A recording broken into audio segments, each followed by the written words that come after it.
Picture this, you're sitting in your Cambridge IGCSE computer science exam. Paper 2 is open right in front of you.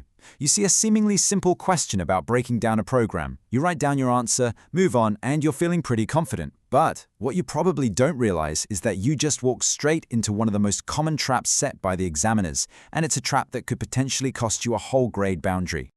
Okay, let's dive right into exactly what went wrong. The student wrote, "Decomposition is breaking things down."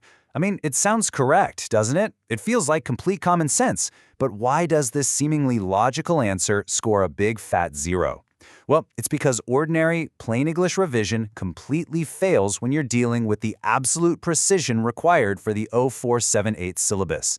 The examiner doesn't just want to know your general understanding. They want cold, hard proof that you think like a computer scientist.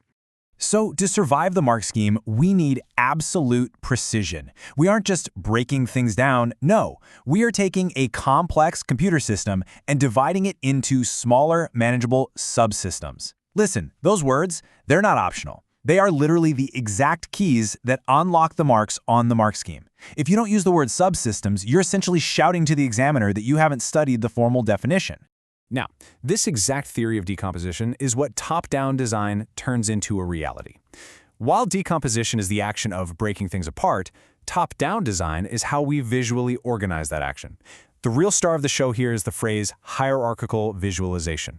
It's kind of like an upside-down tree, right? You start from the main overarching system at the very top, and then you cascade down into those highly detailed subsystems we literally just defined. And these three tools together, they are the absolute foundation of the program development lifecycle. Honestly, you can't really have one without the others. First up, you have abstraction, which is where you strip away all the unnecessary noise and details from a problem.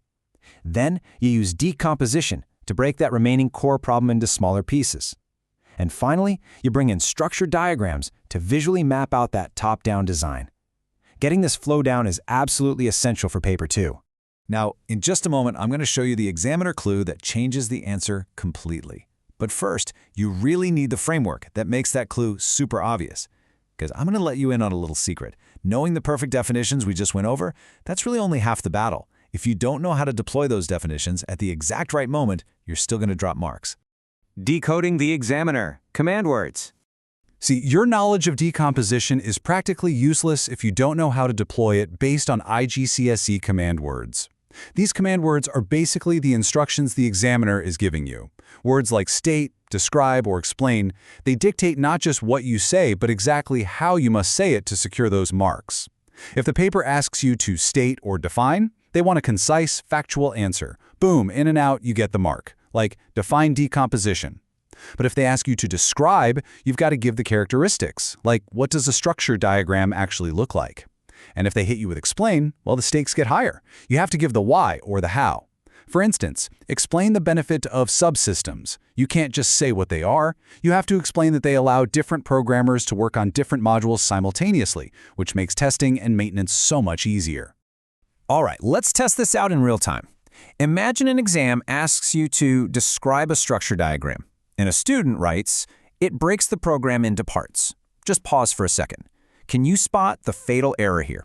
Think back to the definitions we just learned, and that specific command word, describe. The difference between a flawed answer and a top-band answer is honestly striking. The first answer is just way too vague. The word parts means absolutely nothing in computer science.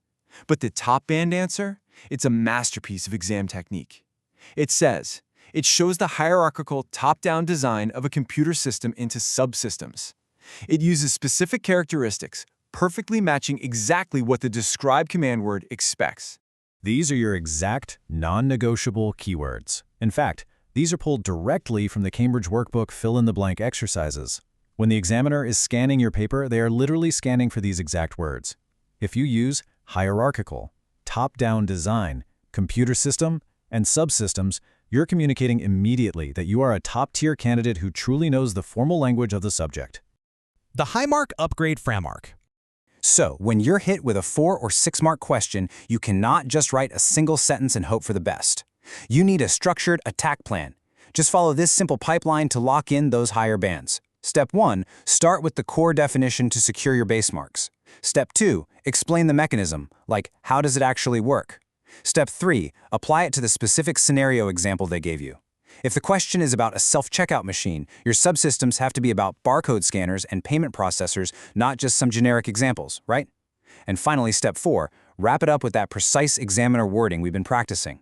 Definition, mechanism, scenario, wording. Guys, it works every single time. Before we tackle the final piece of the puzzle, make sure to subscribe to our YouTube channel, Ace the Exams, at Ace the Exams IGCSE to excel in your Cambridge examinations. Okay, so we've mastered the theory, we know the definitions, we understand the top-down structure diagrams, and we know exactly what the examiner wants to read. But here is the critical gap.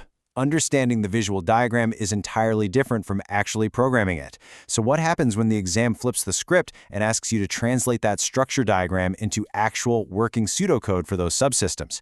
How do you actually code the logic? Well, that is an entirely different matrix.